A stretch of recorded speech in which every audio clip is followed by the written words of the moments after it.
All right, guys. I'm gonna make a somewhat quick video now. The video I put out yesterday. I just want to say this right at the outset is correct in my calculations for the flex. But when Shepski put out his updated Vulcan calculator last night, and I was playing around with it, I saw that when he was calculating the circulating supply, he was using the Treasury as well, and so I naturally just assumed I was wrong and he was right. Come to find out I was right, and he needs to update this. He's awesome though. He's going to get to it, I'm sure, very quickly. But you can still use the calculator to calculate your flex. The only change you need to make, and I'm sorry if I sound terrible, I feel terrible as well. The only change you need to make when you're using the Vulcan calculator is you just change that 58 million to 25 million. Now I know the circulating supply is like 25 million and some change. I don't know the other numbers after that, but if you put 25 million, that'll be pretty damn close. So I'm gonna go ahead and do that right now, and I'm gonna let you guys know because what Brian was saying in the AMA this morning, when you're calculating flex, because Daniel Prado asked this question, which was the same question I was asking myself, which is why I said don't include the Treasury when you're making these calculations, because it makes no damn sense if the Treasury collects any of these fees. What happens to those fees that the Treasury collected? And Nacho was being funny, and he was saying, like, I know what they can do with it. And I was like, no, Nacho, you can't get all those fees.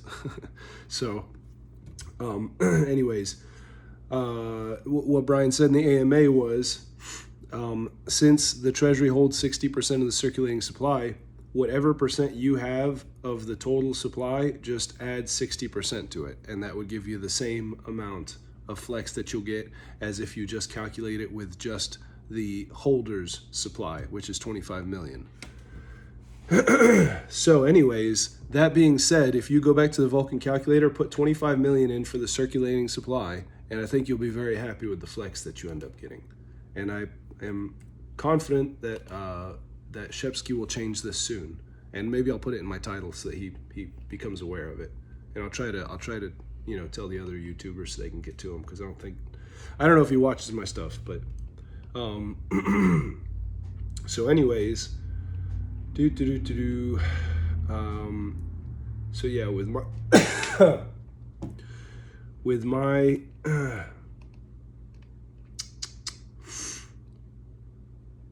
with my 1700 vol, if we get, like, let's say we get just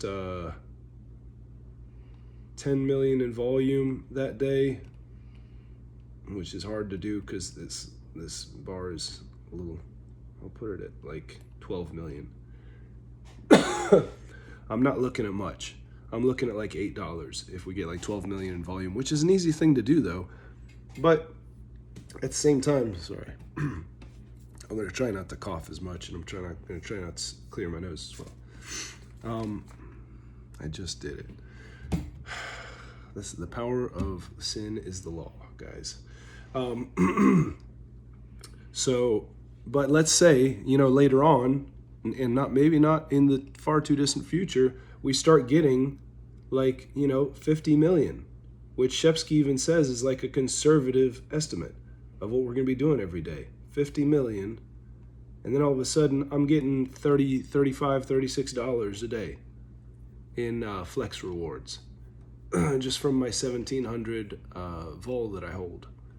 So, and I mean, I can add that because I'm paid in vol, so it's adding to the amount of vol that I have, which granted, if the price goes up to like $500, then $36 is not going to add too many vol to my wallet, but still, hey, it's $36 I didn't have before, and I didn't have to do anything except for go to the D app and click claim.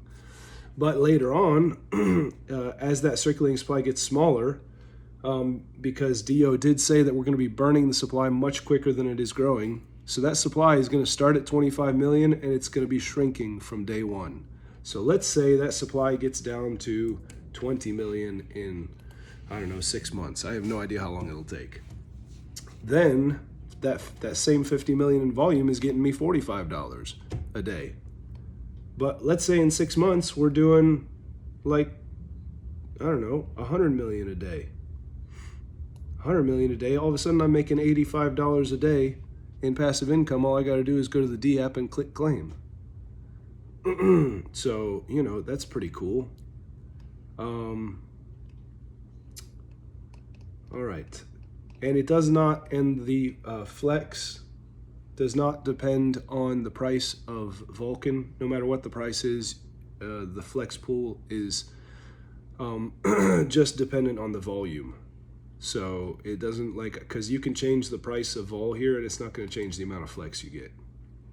Like if you make it $90, I'm still getting that same $85. So it makes no difference there. It makes a difference in how much your bag is worth, of course. All right. So, the other thing is Flex does not mint new coins, and Brian mentioned that in the video as well.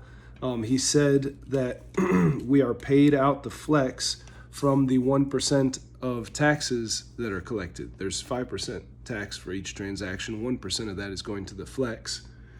And that 1% that they are collecting, that the blockchain is collecting, they are collecting that in vol coins. And then they just send those vol coins to us. They just redistribute those same vol coins. So no new vol coins were minted. They're just redistributing the vol coins that they collected that day.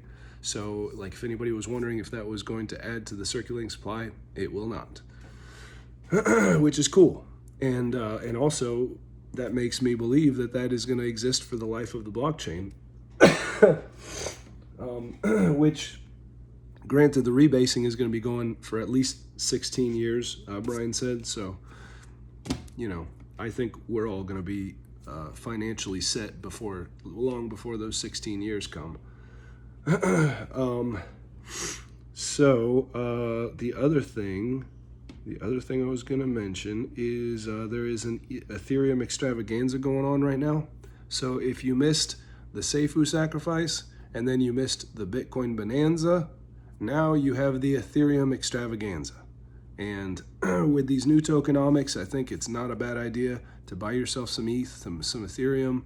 You have to get the regular Ethereum, not the Binance Peg, not the any other wrapped or anything. Get the regular Ethereum, and then you go to the dap.safuux.com and you connect your wallet, and then you can trade that Ethereum for Vulcan. And there is a percentage, depending on how many Ethereum get sacrificed. Depending on how many Ethereum get sacrificed, there will be a bonus. I think right now it's only like 4% or 3% bonus, but it could get up to 50% bonus if they get 1,000 Ethereum sacrificed. And if the Bitcoin bonanza was any indicator, they're probably going to hit that 1,000 Ethereum sacrifice. So you'll get a 50% bonus for any Ethereum you sacrifice.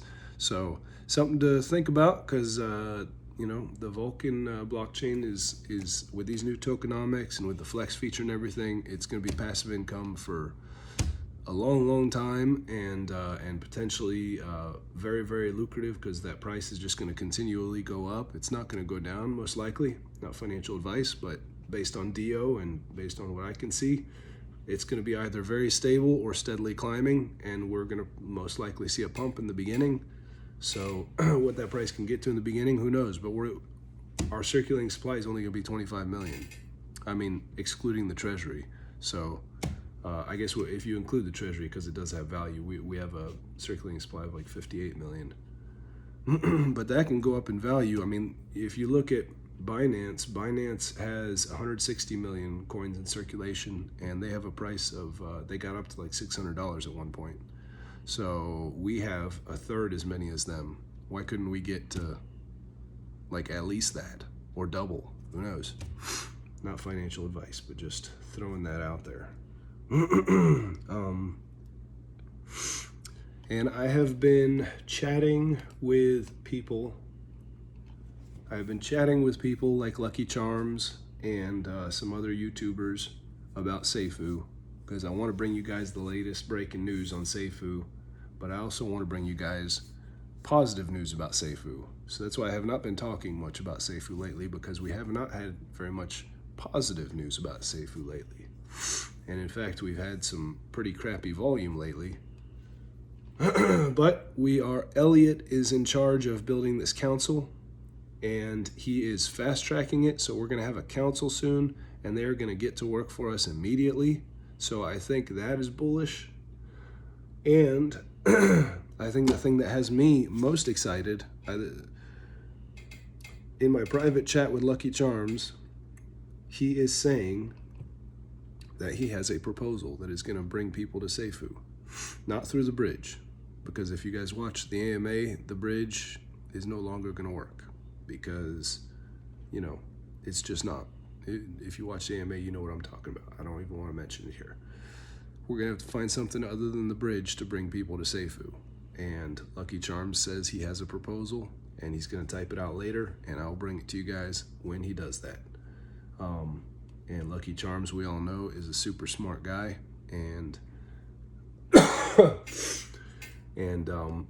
there's also other people that are still very bullish on Safuu, and let me read you what some of them are saying. So I posted this on my Twitter account already. If you want to follow me on Twitter, I'm at Oliver78900. At Oliver78900. So BNB Global, guy seems like a very smart guy. He says that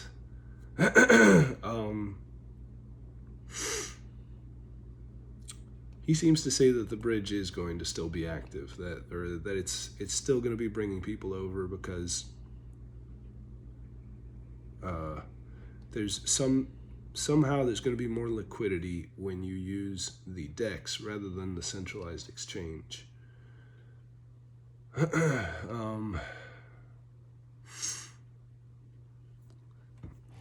don't know. If you want to go and read what he had to say on Twitter, I honestly don't. He says the burn will be massive, and let me see if there's anything else. So this person says CEX will have less liquidity compared to DEX, and DEX will have more pairs other than Safuu. So they're saying Safuu will not be the only thing people can bridge over to. So yeah, I don't know. I'll bring you guys Lucky Charms' proposal. I don't want to say anything negative. I'm not sure. I'm just not sure right now. But there are definitely still people that are very bullish on Safuu.